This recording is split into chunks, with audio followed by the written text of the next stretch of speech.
تعریف ہو رہی ہے کہ اس کا کیا کیا کام ہے، کہ جہالت اور گمراہی، خود غرضی، ظلم اور ہوس پرستی کو ختم کرتی ہے، اس کے اندھیرے جو ہیں ان کو چھٹتی ہے، کس وجہ سے؟ ہدایت، سلامتی، سکھ اور محبت کی روشنی پھیلا کر اس اندھیروں کو دور کرتی ہے۔ اب جہالت کا مطلب کیا ہے؟ جاہل ہونا، بد تہذیب ہونا، ٹھیک ہے، گمراہی، راستے سے بھٹکنا، خود غرضی، صرف اپنے بارے میں سوچنا، ظلم اور ہوس پرستی، ہوس پرستی بھی لالچ کہلاتی ہے، اور بری عادتیں، ٹھیک ہے۔ تو اس میں ہدایت، سلامتی اور سکھ کی ضمانت ہے، یعنی گارنٹی ہوتی ہے کہ ان چیزوں کا اختیار کیا جائے تو خیر پھیلے گی ہی پھیلے گی۔ حضرت عمر بن عبدالعزیز بھی خیر کے ایسے ہی نمائندہ کا تلفظ دیکھیں جی، حمزہ اوپر نہیں آتی، نیچے دو نقطے یہ کے آتے ہیں، نمائندہ، اور روشنی کے ایسے ہی چراغ تھے۔ یہاں میں آپ کو ایک اور چیز بتا دوں حمزہ اور یہ کے حوالے سے، کہ اردو کی اصلاح ہوئی ہے، ڈاکٹر رشید ہیں ہمارے ہاں، اردو کے لسانیات، ماہر لسانیات ہیں، تو ان کے مطابق بھی ہم حمزہ کو بہت سے لفظوں میں بلا وجہ ہی ٹھونس دیتے ہیں، جیسے کیے، درست لفظ اس کا ایسے ہوتا ہے، ہم لکھتے کیسے ہیں؟ کیے، ٹھیک ہے، یا یہ کہ نقطے بھی ڈال دیں لیکن حمزہ ساتھ ضرور ڈال دیتے ہیں، تو یہ چیز غلط ہے، ادھر حمزہ نہیں آتی، کیے ایسے ہی ہوگا۔ اسی طرح لفظ ہے لیجیے، ٹھیک ہے، اس میں بھی لام یہ، جیم یہ اور بڑی یہ لیجیے آئے گا، اس کے اوپر بھی حمزہ نہیں آتا، ٹھیک ہے، اس چیز کا خیال رکھیں۔ اسی طرح نمائندہ، اس میں بھی یہ آتا ہے۔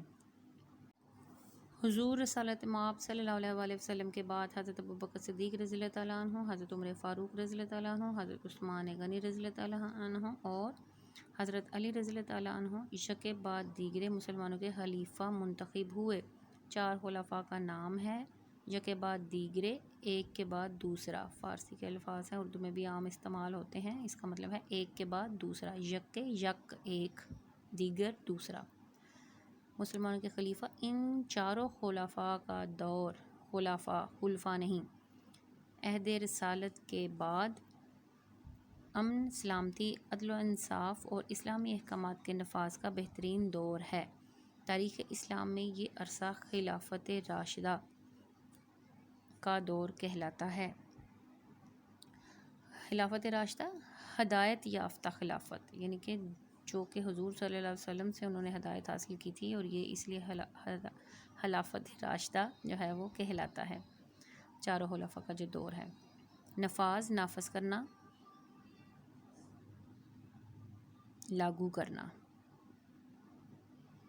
تاریخ اسلام میں یہ عرصہ، ٹھیک ہے۔ اس کے بعد کچھ عرصہ انتشار اور بدامنی کا زمانہ رہا۔ انتشار اور بدامنی یعنی کہ جہاں پہ امن نہ ہو، سکون نہ ہو، انتشار کا مطلب بگاڑ،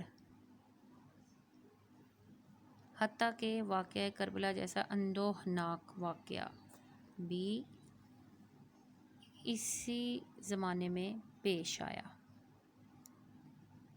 حتیٰ کہ واقعہ کربلا جیسا، ابھی بھی چونکہ محرم ہے اور آپ کو اندازہ ہے اس چیز کا کہ واقعہ کربلا کیا ہے، جب نواسہ رسول اور ان کے خاندان اہل بیت کو کربلا کے مقام پر شہید کر دیا گیا تھا، ٹھیک ہے۔ تو یہ اندوہناک کا کیا مطلب ہے؟ غمناک، بہت زیادہ دکھی، اندوہناک، غمناک، بہت زیادہ دکھی۔ تاہم اسلام کو پھر ایک ایسا متقی انسان خلیفہ راشد کے طور پر میسر آیا کہ جس نے خلافت راشدہ کے دور کی یاد تازہ کر دی۔ 4 خلفاء کا دور رہا، اس کے بعد بدامنی رہی، لیکن پھر ایک شخص آیا، متقی، تقوی والا، پرہیزگار، ٹھیک ہے۔ تو اب یہ حضرت عمر کے بارے میں بتایا جائے گا۔ ایک حضرت عمر فاروق یہ ہیں، اور یہ حضرت عمر بن عبدالعزیز ہیں، جنہوں نے خلافت راشدہ کے دور کی یاد تازہ کر دی، یعنی کہ وہی دور انہوں نے دوبارہ لاگو کیا۔ یہی وجہ ہے کہ ان کے عہد خلافت کو خلافت راشدہ کے دور ہی کی توسیع کہا گیا ہے، ٹھیک ہے۔ توسیع، وسیع ہونا سے بڑھانا، تو جیسے خلافت راشدہ کا دور ہی جو ہے وہ بڑھ کے یہاں تک آ گیا، اور عمدہ حکمرانی کی وجہ سے انہیں حضرت عمر فاروق رضی اللہ تعالیٰ عنہ سے تشبیہ دیتے ہوئے عمر ثانی کا خطاب دیا گیا۔ یہ آپ نے خاص طور پہ چیز یاد رکھنی ہے، عمر ثانی، ثانی کا مطلب ہوتا ہے دوسرا عمر، حضرت عمر بن عبدالعزیز نام بھی چونکہ سیم تھے، کام بھی ان کے ان جیسے ہی تھے، اس لیے انہیں عمر ثانی کہا گیا۔ تشبیہ کیا ہوتا ہے؟ ایک چیز کو دوسری چیز کی مانند قرار دینا تشبیہ ہے۔ یہ آپ علیحدہ سے نوٹ کر لیں یا یہاں پہ ساتھ ہی نوٹ کر لیں کہ تشبیہ کیا ہے۔ کوئی خوبیاں ایک چیز میں ہیں، وہی خوبیاں دوسری کسی چیز میں بھی ہیں، تو پھر ایک کو دوسری کی مانند قرار دیا جاتا ہے، تو یہ تشبیہ کہلاتی ہے۔ مثلاً چاند جو ہے وہ گول ہوتا ہے، خوبصورت ہوتا ہے، روشن ہوتا ہے، چمکدار ہوتا ہے، پیارا لگتا ہے، سفید ہوتا ہے، بہت سی خوبی ہے نا اس کی چاند کی۔ اب ایک چیز ہم نے دیکھی چاند، دوسرا ہم دیکھ لیتے ہیں اگر کوئی بچہ، ٹھیک ہے، ویسے تو سبھی ماؤں کو اپنے بچے بہت پیارے ہوتے ہیں، لیکن عموماً چھوٹے بچے جو ہوتے ہیں تو ان کے چہرے گول ہوتے ہیں، وہ خوبصورت ہوتے ہیں، روشن اور چمکدار لگتے ہیں، تو ان مشترک خوبیوں کی وجہ سے ہم بچوں کو چاند جیسا کہتے ہیں۔ اکثر بچوں کا پیار سے نام بھی چاند رکھ دیا جاتا ہے۔ ماں بھی اکثر بلاتی ہے اپنے بچے کو، دیکھو جی میرا چاند، میرا بیٹا چاند کی طرح حسین ہے، ٹھیک ہے، چاند کی طرح کہہ دیا، تو یہ تشبیہ کہلاتی ہے۔ تو حضرت عمر فاروق سے تشبیہ دیتے ہوئے، یعنی کہ حضرت عمر بن عبدالعزیز میں جو خوبیاں تھیں حضرت عمر فاروق میں بھی وہی خوبیاں تھیں، تو اس لیے ان کو ان سے تشبیہ دی گئی۔ یہ ہستی تاریخ اسلام میں حضرت عمر بن عبدالعزیز کے نام سے جانی اور پہچانی جاتی ہے۔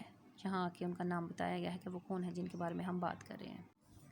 حضرت عمر بن عبدالعزیز، یہ اب نشانی یاد رکھیں آپ لوگوں کو، اکثر بچوں کو یہ پتہ نہیں چلتا، ایسے ہوتا ہے 1، ایسے ہوتا ہے 2، ایسے ہوتا ہے 3، یہ اردو میں جو گنتی ہوتی ہے نا، اس طرف ان کے رخ آتے ہیں، تو جو اس طرف الٹا شروع ہوگا وہ 6 ہوگا، یہ 681 عیسوی، ٹھیک ہے، 681 بمطابق 61 ہجری جب آپ صلی اللہ علیہ وسلم نے ہجرت کی تھی، اس کے بعد سے جو سال شروع ہوا اس کو ہجری کہا جاتا ہے۔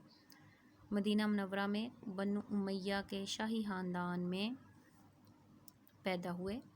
آپ کی والدہ ماجدہ حضرت عمر فاروق کی پوتی تھیں۔ اب دیکھیں یہ وجہ، ایک تعلق ایسا بھی نکلا ہے کہ حضرت عمر فاروق کی پوتی تھی آپ کی والدہ، تو اس لیے ظاہر ہے آپ کو پتہ کہ 7 پشتوں 7 نسلوں سے جو خوبیاں ہیں وہ آ جاتی ہیں آگے بھی بچوں میں، تو اس لیے حضرت عمر بن عبدالعزیز میں بھی یہ خوبیاں تھیں کیونکہ وہ حضرت عمر فاروق کی پوتی تھی ان کی والدہ۔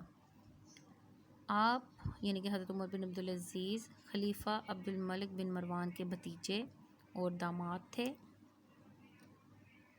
آپ نے تقریباً 40 برس کی عمر میں 721 عیسوی بمطابق 101 ہجری میں وفات پائی۔ حضرت عمر بن عبدالعزیز کی بات ہو رہی ہے۔ آپ نے دنیا میں ظاہری طور پر تو بہت مختصر عمر پائی، یہ مختصر کم، مگر اپنے ایمان، سچائی، انصاف پروری، دینداری، رحمدلی اور لازوال اخلاقی جرأتوں کی وجہ سے ابدی زندگی سے نوازے گئے۔ ابدی زندگی، ہمیشہ کی زندگی، آخری دم تک رہنے والی زندگی۔ کس وجہ سے؟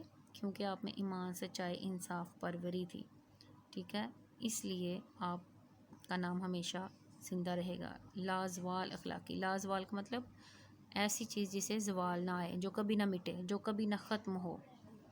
آپ کی خدمات اسلامی تاریخ کا سنہرا باب ہیں۔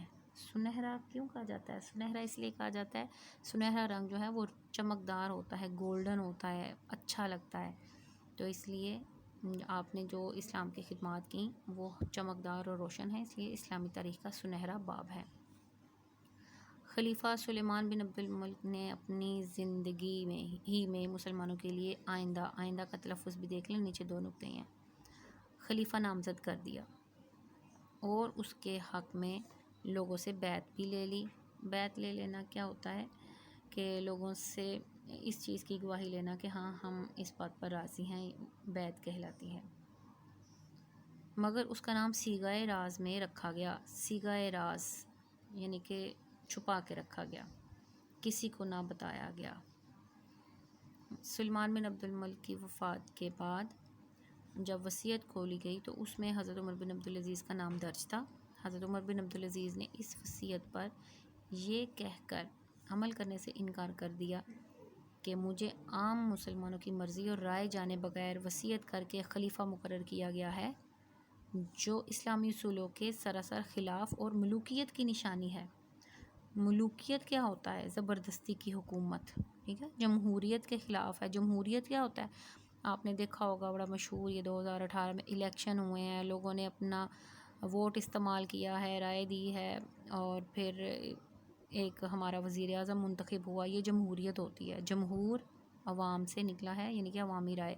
تو چونکہ انہوں نے وصیت کر کے کہ میرے پاس یہ بنے، تو انہوں نے کہا کہ نہیں، ایسا نہیں ہوگا، اسلامی اصولوں کے خلاف ہے، لوگوں کی رائے سے منتخب ہو جو وہی خلیفہ ہوگا۔ لوگ جسے چاہیں اپنا خلیفہ منتخب کر لیں، تاہم لوگوں نے آپ رحمۃ اللہ علیہ کو اپنا خلیفہ منتخب کر لیا۔